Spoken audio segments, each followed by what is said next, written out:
C'est une voix d'outre-tombe qui nous parle, une voix de jeune fille qui raconte sa vie depuis le sud de la France jusqu'à Paris.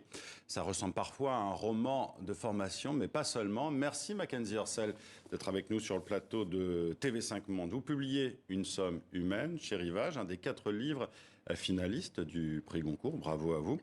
D'abord, d'où vous est venue l'envie de raconter l'histoire de cette jeune fille française, mal dans sa vie, mal aimée aussi dans sa famille, et qui va tenter de se reconstruire une vie à Paris? Je m'intéresse beaucoup à l'astronomie et je m'interroge encore sur la trifidité de l'existence humaine à laquelle n'échappe pas une étoile. Et tous ces nuages interstellaires qui se contractent sous l'effet de la gravitation à sa formation, puis la séquence principale et la phase finale pendant laquelle l'étoile s'effondre sur elle-même pour former un trou noir.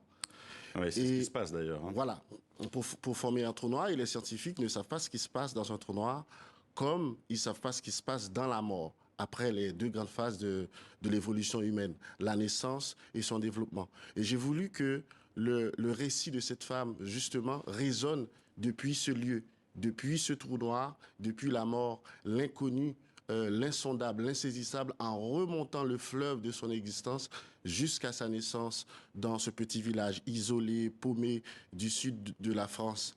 Et D'ailleurs, on n'échappe pas à son enfance, hein. C'est ce qu'elle dit aussi quand elle se suicide, hein. Oui, à la fin du livre, elle écrit une lettre à ses 2 mois, donc à la petite fille qu'elle a été et à la femme qu'elle est devenue, pour justement et dire qu'on n'échappe pas à son enfance, et aussi pour se reposer cette question, qu'est-ce qu'on fait d'une telle histoire, d'une telle enfance? Et pourquoi le choix de Paris? Qu'est-ce que ça a symbolisé pour vous, justement, cette venue à Paris? Ça symbolise une façon de vouloir se rencontrer vraiment. C'est une femme qui a grandi dans une grande solitude, qui a connu des choses pas très simples, des choses horribles, et qui à un moment donné a décidé de partir pour aller à sa propre rencontre, et aussi pour être libre. Et Paris, dans son récit, c'est une partie de l'extrême que tout le livre pose, en fait. Parce que tout le livre, c'est un dialogue entre des extrêmes du réel, de la vie humaine. Elle explique que Paris la mange de l'intérieur, d'ailleurs, aussi, hein. Oui, bien sûr, parce qu'elle est partie avec ces questions-là. Et Paris n'est pas là et pour répondre aux questions. Paris est là pour offrir un espace, pour offrir une liberté, pour offrir ce qu'on veut, en fait, faire de sa propre vie.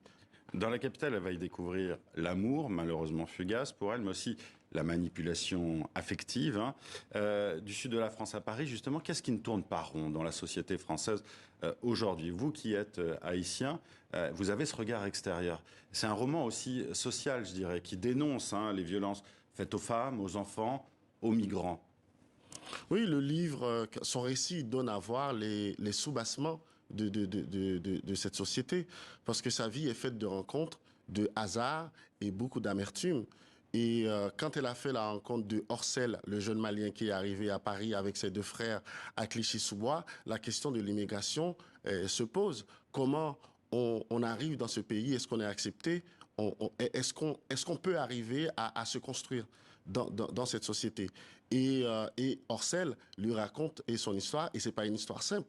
Et c'est une histoire qui raconte quelque part une double absence, c'est-à-dire l'absence de ses 3 frères dans leur pays d'origine, au Mali, et leur absence dans cette société Dans française. cette société-là. Est-ce que c'est un peu de vous, justement? Il y a dans ce livre donc 2 personnages masculins. Vous venez de le citer, Orcel, c'est votre nom de famille. Il y a aussi Mackenzie, qui est un autre personnage beaucoup plus... Oui, parce que c'est intéressant, parce que le livre pose justement et ce choc, cette rencontre parfois improbable entre des réalités extrêmes, je l'ai dit, le jour, la nuit, la vie, la mort, le village et la ville. Et puis à un moment donné, je me suis dit pourquoi ne pas participer à ce jeu-là en séparant mon prénom de mon autre famille, mais ces 2 personnages n'ont rien à voir avec moi. Et Mackenzie, dans son récit, il est blanc et Orcel, il est malien. Donc, cela dit, c'est pas toujours une question de nationalité ou de cela couleur de dit, peau, on n'écrit pas sans soi-même. On Bien met sûr. dans ces personnages ce qu'on a. Justement, ce livre, c'est le deuxième volet d'une trilogie, hein. Le premier était L'ombre animale. Ça se déroulait en Haïti. Celui-ci se déroule en France. Et je crois que le prochain se passera aux États-Unis. 3 territoires qui peuplent votre univers mental. Ouais, c'est justement ça le projet. Je pense que l'homme que je suis, l'écrivain que je suis, vient justement de ce triangle-là. Ce triangle-là est le socle, la base même de mon imaginaire. Haïti, ancienne colonie française, et occupée par les États-Unis de 1914 à 1935, et, euh, et, et la France.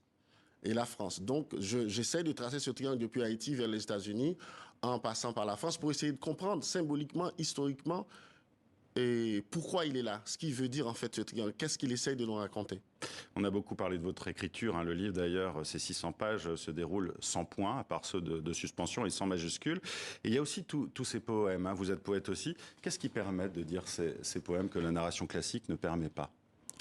Ma narratrice, elle est poétesse. Elle est poétesse. Slameuse. Donc, slameuse. Et donc, forcément, son récit commence par la poésie comme une sorte de prière. Et puis, au-delà de ça, une somme humaine, c'est une somme d'écriture. Il y a du théâtre, il y a un peu de tout. Il y a de la poésie. C'est une somme de pays, c'est une somme d'imaginaire, c'est une somme de langues. Et voilà. Merci Mackenzie Orsel d'avoir été avec nous. Une somme humaine est donc publiée chez Rivage. Je rappelle que vous avez été donc finaliste pour le prix Goncourt. Merci à vous d'avoir été avec nous. Merci.